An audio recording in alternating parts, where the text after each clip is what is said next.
안녕하십니까, 정희태입니다. 미국은 총기 난사, 한국은 흉기 난동, 뭐가 문제인가? 미국에서는 총기 난사, 총기 사건으로 인해서 연간 4만 4천 명이 사망하고 있다라는 것입니다. 그래서 이게 총기 난사도 있지만 총기로 자살하는 사건들, 그리고 청소년들 같은 경우에는 사망 1위가 총기 사건이다라는 거죠. 심각한 문제가 아닐 수가 없어요. 그래서 이 미국이라는 사회가 계속해서 이러한 총기 비극이 만들어지고 있죠. 네, 그래서 미국에서 또 총기 비극, 3세 여아가 쏜 총에 4세 언니가 맞아서 숨졌다. 이 연합뉴스에서 전했는데요. 그러다 보니까 이 지금 미국 같은 경우에는 1년에 총기로 인한 사망은 4만 4천여 건. 엄청난 거죠. 4만 4천이면 거의 내전 수준이죠. 내전 수준. 네, 그러니까 각각 개인들이 지금 거의 내전하고 있는 그러한 상황이다. 이렇게 볼 수밖에 없어요. 그래서 아동 청소년이 총기로 사망한 사건이 1700건이다라는 거예요. 그래서 아동 청소년 사망 원인 중 가장 큰 비중이 바로 총기다라는 것입니다. 그래서 이제 한국 같은 경우에는 이제 총기 규제가 있으니까 흉기를 사용하게 되는 거죠. 흉기. 그래서 도심에 흉기 든 사람들 해가지고 이 흉기 들고 있는 남성이 구속됐다라는 거예요. 이게 뭐 이제 한국도 일상화되고 만성화가 돼버린 겁니다. 만성화. 이게 미국이 그냥 총기 이 사건은 만성화 돼버린 거예요. 일상화 돼버린 겁니다. 한국도 이거를 미국처럼 그냥 방치해버리는 거예요. 그냥 방치해버리고 근본적인 원인을 해결하지 않는 거죠.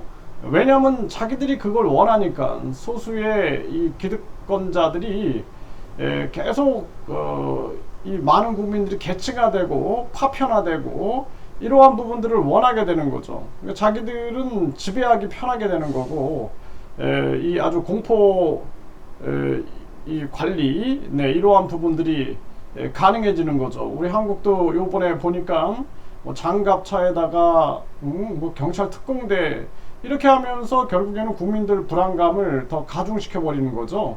네, 이 참 안타까운 일이 아닐 수가 없고, 네, 이 흉기 들고 중학생 뒤 졸졸 공포의 자전거.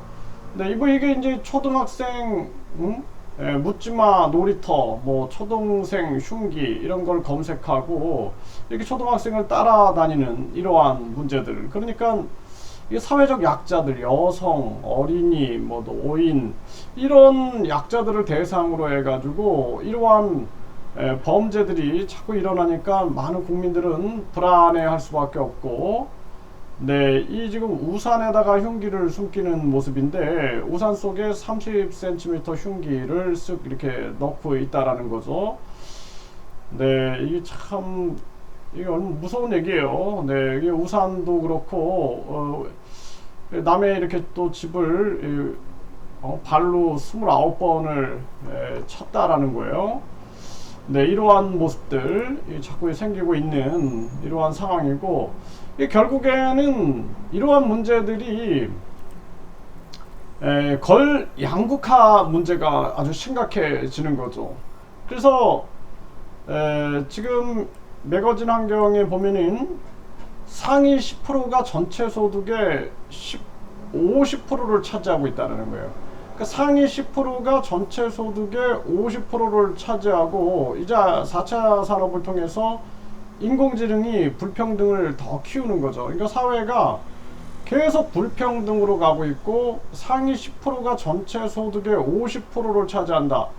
그러면은 이 상위 10%라는 세력들은 결국에는 계속 부가 부를 낳게 되는 거예요. 거기다가 이번 같은 경우에는 급격한 금리 인상을 통해서 이들은 자산이 계속 늘어나게 되는 겁니다. 재산 뭐 계속 늘어나게 되고 결국에는 하위 50%는 뭐 재산이고 자산이고 계속 쪼그라들어 버리는 거죠. 그러니까 이런 양극화가 계속 생기게 되는 거고, 또 이 상위 10%로 가는 길 해가지고 투기를 조장하는 거죠. 투기, 뭐 코인이나 주식이나 금융 이쪽에 투기를 조장하는 사회. 그리고 뿐만 아니라 계속 우리 사회를 보면은 서울대, 그리고 강남 아파트 이것만 지향해서 이쪽으로 내달리고 있는 그러한 모습들. 그러니까 99%는 좌절감과 절망감을 느낄 수밖에 없는 거예요. 이 사회 전체가 지금 이렇게 병들어가고 있는 그러한 모습이고, 지금 이 묻지마 이 범죄에 대해서 그런 치유해법, 여기 시사온에서 이렇게 얘기한 부분들을 보면은 참 공감하는 부분들이 상당히 많이 있는데요. 지금 이제 한국 사회를 이렇게 보게 되면은 정말 얼마나 이 불공평이 심화되고 있는가. 그러니까 이렇게 나와요. 우리 한국 사회에 보면 상위 10% 계층의 소득 비율이 전에는 35%였는데 이제 46%로 상승했다는 거예요. 그러니까 상위 10%가 그러니까 소득 비율이 거의 50%가 되는 거죠. 근데 하위 50%의 계층은 전에는 21% 정도였는데 16%로 하락했다는 거예요. 그 상위 10%가 46%의 소득을 차지하고 있고, 또 하위 50%는 16%, 하위 50%가 16%를 차지하고 있다는 거예요. 자산의 경우에는 2021년 기준으로 보게 되면 상위 10% 계층이 전체 자산의 58%를 차지하고 있다는 거죠. 58%. 그리고 하위 50% 계층은 6%에 불과하다는 거예요. 불평등이 엄청 심화되는 거죠. 6%, 16%이 정도. 그러니까 이러한 부분들이 결국에는 많은 사람들의 좌절감, 또 뭔가 차별감, 소외감 이런 것들을 계속 느끼게 되는 거예요. 참 이게 심각한 사회 문제고, 그리고 이제 한국 사회가 인간관계의 결핍을 겪게 되는 것입니다. 그러니까 인간관계의 결핍을 겪게 되니까 많은 사람들이 인간관계를 못 느끼게 되는 거죠. 그래서 지금 우리 한국 사회가 보면은 가정도 파편화되고 있는 거예요. 가정, 또 학교, 뭐 사회 모든 곳곳이 개인 간 경쟁을 계속 유도하게 되는 거죠. 학교는 1루대, 2루대, 3루대, 지방대 만들어 놓고 계속 학생들을 친구들끼리도 개인 간 경쟁을 계속 시키는 거예요. 그러니까 이러한 것이 유치원 때부터 계속 진행이 되니까 한 사람 한 사람이 진정한 인간관계에서 느끼고 있는 우정이라든지 사랑이라든지 공동체가 주고 있는 안정감이라든지 이런 게 가정, 학교 어디에도 존재하지 않게 되는 것입니다. 그러다 보니까 결국에는 이제 모든 사람들의 이 심리 속에서 뭔가 상처가 계속 들어오게 되는 거죠. 소외되고 차별되고 또 무시받고 상처받고 이러한 심정들이 다 있는 거예요. 그러니까 많은 사람들이 이제는 자살하다가 또는 뭐 출산을 안 하다가 이제는 급기야 뭐 집단 자살 많이 했잖아요. 집단 자살하고 막 그러더니 이제는 묻지마 범죄로 다다르게 되는 거죠. 그러니까 이 인간에 대한 혐오가 나타나는 거죠. 인간 혐오. 인간들, 이 사회가 악마다라는 부정적 생각들이 들어가게 되면서 많은 사람들이 이제는 결국에는 이 인간에 대한 혐오가 커지고 있다. 이게 심각한 모습이 아닐 수가 없습니다.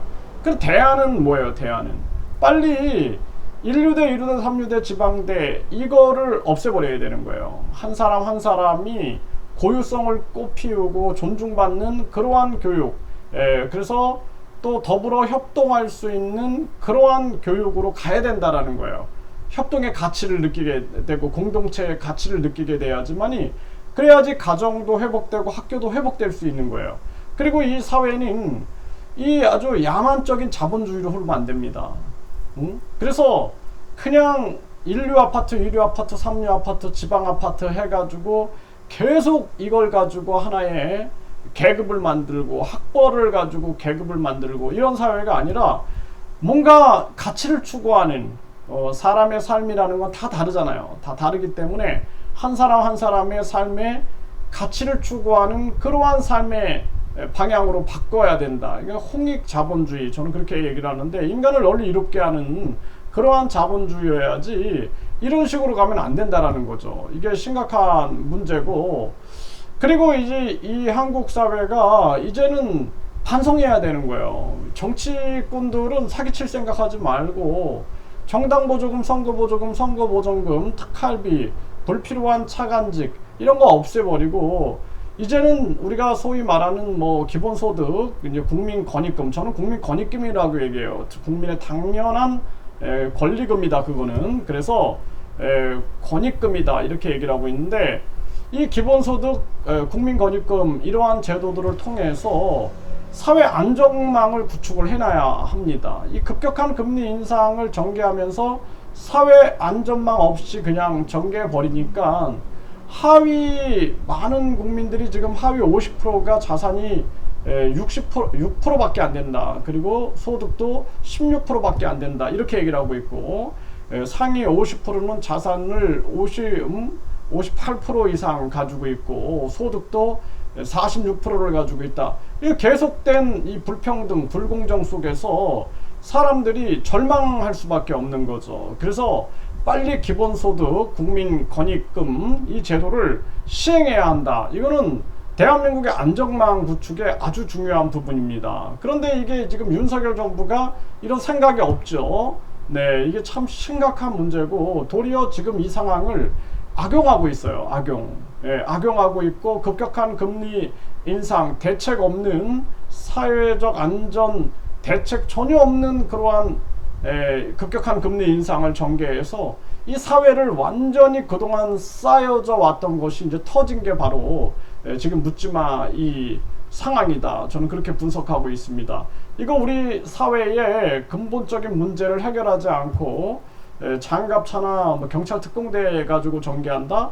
그러면 사람들이 거기서 안 하고 딴 데 보이지 않는 곳, 그러니까 보이지 않는, 이번에도 보면은 뭐 이렇게 등산로 같은 데서 발생됐죠. 이런 것처럼 계속 풍선 효과만 키우고 있는 거죠. 이게 심각한 대한민국의 현실이다. 이렇게 말씀을 드립니다. 그래서 이러한 부분들이 참 안타깝고, 지금 이 우리가 여기 보게 되면은 미국 같은 경우에는 상위 10%가 탄소 배출 40%의 책임이 있다라는 거예요. 그러니까 자기들은 다 누리고 이렇게 화석연료 투자 수익 같은데 투자하면서 누리고, 고통은 다 국민들한테 떠넘기고 하니 많은 사람들이 이거 불만을 가질 수밖에 없는 거죠. 더불어 함께 사는 사회 쪽으로 나가지 않으면 안 된다. 이렇게 말씀드립니다.